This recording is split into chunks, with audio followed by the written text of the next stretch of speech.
Assalamualaikum warahmatullahi wabarakatuh. Kembali lagi bersama saya Ahmad Aisyah Salman. Dan kali ini kita akan melanjutkan fundamental psikologi yang ke berapa ya? Nggak tahu deh.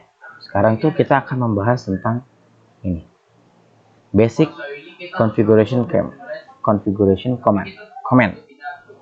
Nah, sebelum di sini kita akan membahas line console dan lain-lain ya, banyak nih. Sebelum kita konfigurasi, alangkah baiknya kita mengetahui terlebih dahulu komen-komennya. Ini saya akan bahas basic konfigurasi komennya. Yang pertama ya, kita tuh line console. Jika kita menggunakan device Cisco pada saat baru pertama kali beli, kita harus menyambungkannya dengan kabel konsol ya, atau ini tuh biasanya di switch atau router ya, dua-duanya ada deh. Kabel ini adalah kabel RJ45 ini, RJ45 dan USB. Nah, jadi RJ45 nya nih dicolok ke device Cisco ya, dan USB itu dicolok ke laptop kita. Nah, ini adalah gambar kabel konsolnya, dan ini harganya ya mahal juga, sekitar 200 ribuan buat kabel ginian doang. Kemudian hostname. Pada video sebelumnya kita sudah membahas tentang hostname ya. Tapi kali ini kita akan murojaah lagi tentang hostname. Ini kita buka dulu router. Kemudian ini sedang proses booting, kita tinggal password saja. Kemudian kita no. Ini ya, kita dikasih tutor gitu. Jadi kita no aja. Nah, sini kita hostname. Kita kasih nama R1. Mana nih? Hostname merupakan perintah untuk memberikan nama pada device Cisco. Nah, hostname ini dia diakuinya di global config ya. Nih, global config itu ini. Router config. Nah, ini cara konfigurasinya.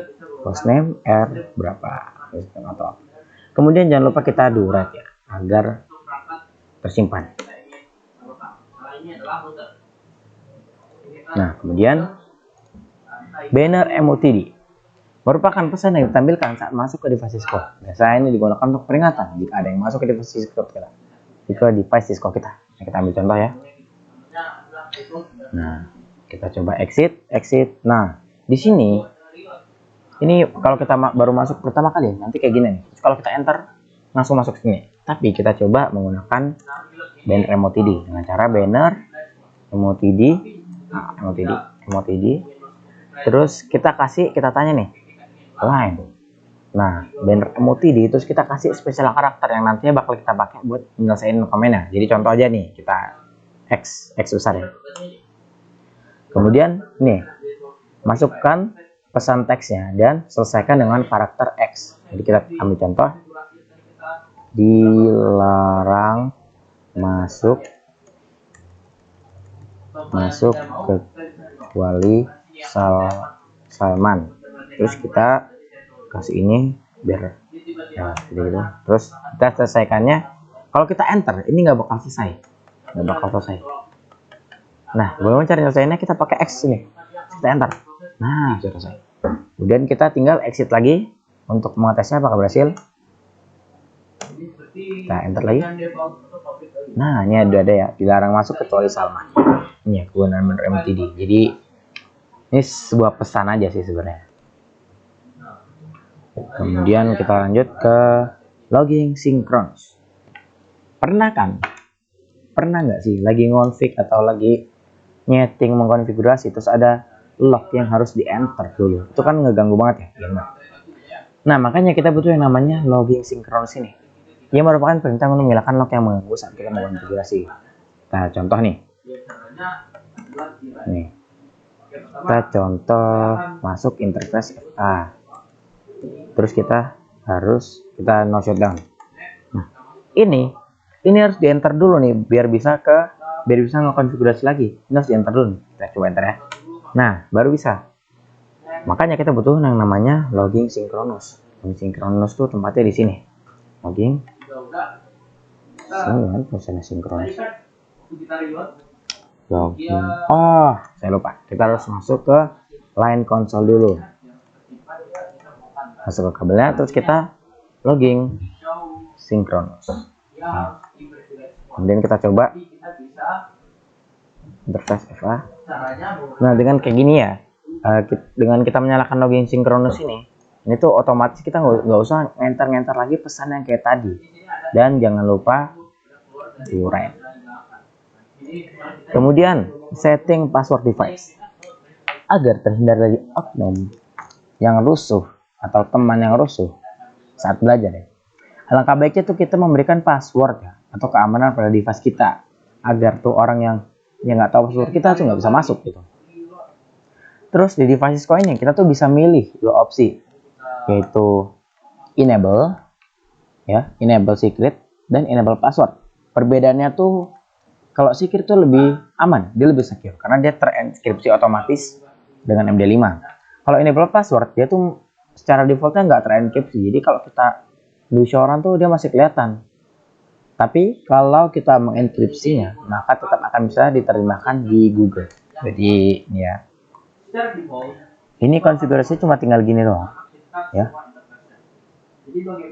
Konfigurasi cuma tinggal konfigurasi terminal, terus cuma tinggal enable secret IDN. Kita coba nih ya. Kita coba. Nah ini. Enable secret IDN. Kemudian kita coba bocoran, kita lihat apakah sudah terpasang. Nah, di sini sudah terpasang ya, enable secret. Ini dia sudah secure karena udah diterjemahkan ke MD5 dan ini nggak bisa dilihat nih. Orang kalau lihat kayak gini dia bakal pusing. Kemudian kita coba yang namanya enable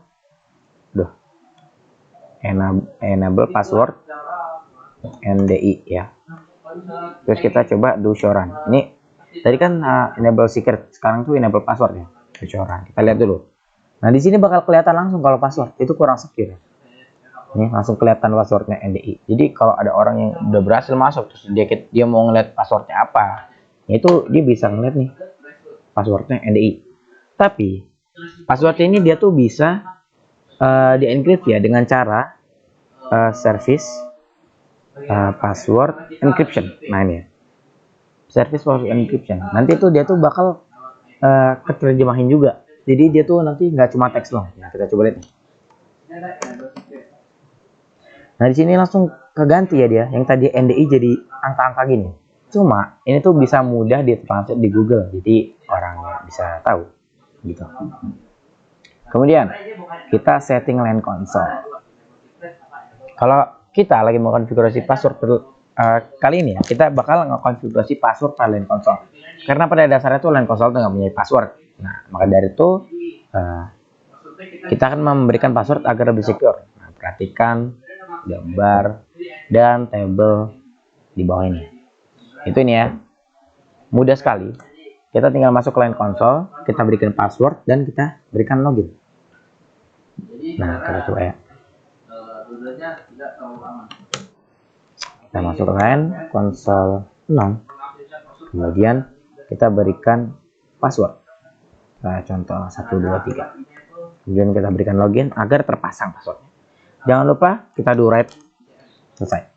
Nah, jika sudah melakukan itu, konfigurasi di atas, maka kalau ada device yang memasuki router dengan menggunakan kabel konsol, maka dia akan ditanyakan password LAN console seperti gambar di bawah. Nanti dia bakal ditanya kayak ini, user access verification. Apakah benar passwordnya gitu. Kemudian ini ada save configuration. Pada device Cisco, jika kita tidak menyimpan konfigurasi dan langsung mematikan device-nya, maka konfigurasinya itu akan hilang total. Maka dari itu kita harus menyimpan konfigurasinya dengan kita secara manual. Bisa dengan masukkan write seperti yang kita lakukan dari tadi dan copy running config setup config. Tapi sebelum itu kita harus mengetahui dahulu apa itu write running config dan setup config yang akan dijelaskan pada tabel di bawah ini. Saya sudah meringkas ya sepahaman saya.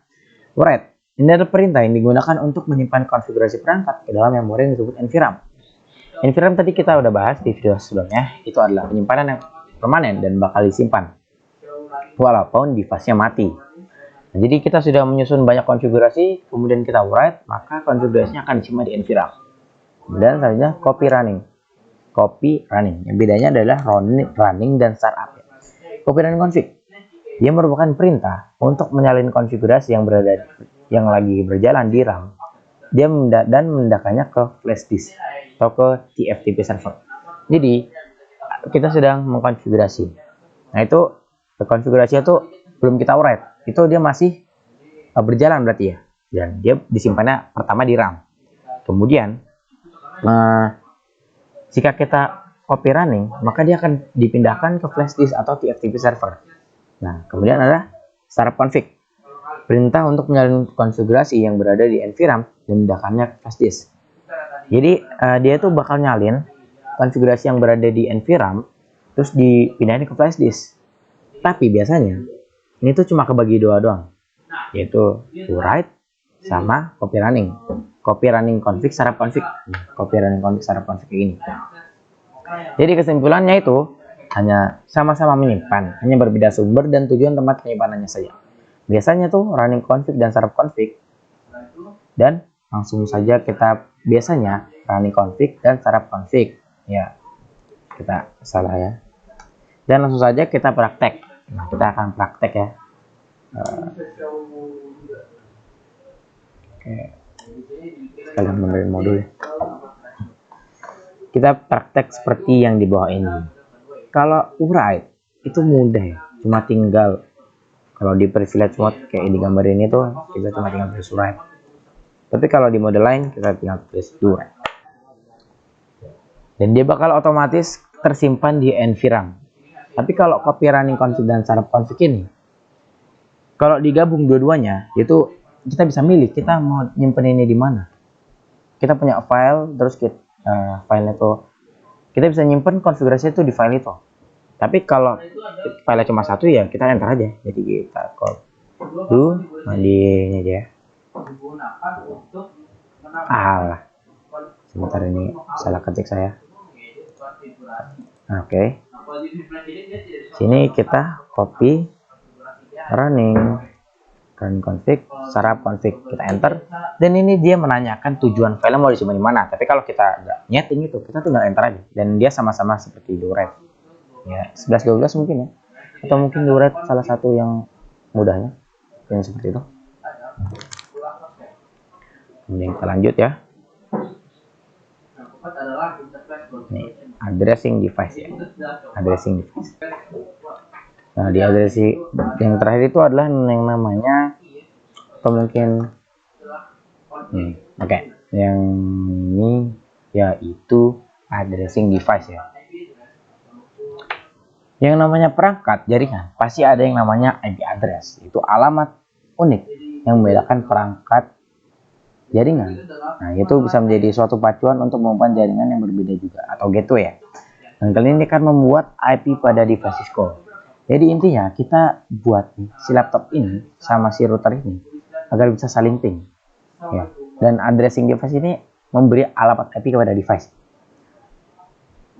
Nah, sini caranya tuh kita cuma tinggal masuk ke privilege dan masuk ke global. Kita masuk ke interface-nya, kita nyalakan interface-nya, kita beri IP-nya, kita simpan. Kemudian laptop kita juga seperti itu, kita hanya berikan IP-nya. Langsung saja kita praktek di sini. Ada satu router dan PC mungkin. Oke, kita sambungkan dulu. Kalau di router harusnya ini mati, tapi karena saya tadi nyalakan jadinya defaultnya mati. Nah, di sini langsung saja kita konfigurasi terminal. Kita masuk ke interface ini, interface berapa kita lihat dulu. Interface 0.0. Salah, interface F lah, saya lupa. Kemudian kita shutdown ya, tapi karena ini sudah dinyalakan jadi tidak, ya langsung saja. Kemudian kita berikan IP address berapa ya? 192.168.1 dan kita berikan subnetnya 124. Dan jangan lupa kita write. Di PC juga ya, kita lakukan hal yang sama. Bedanya kita hanya cuma menambahkan IP. IP-nya tuh 192.168.1.2. Ini adalah IP dari si PC-nya.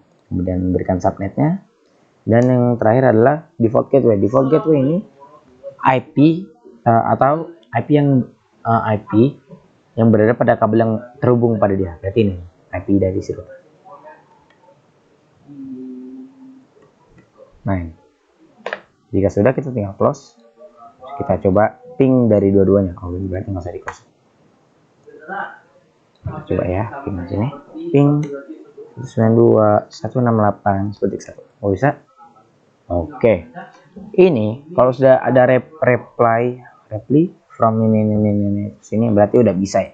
Kita coba dari router. Exit.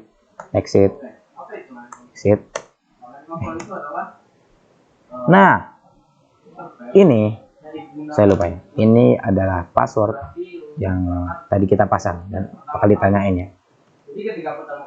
Oke. Oh, ternyata ini password ini ya, password line console tadi yang kita udah kasih, itu 123. Kemudian kita enable.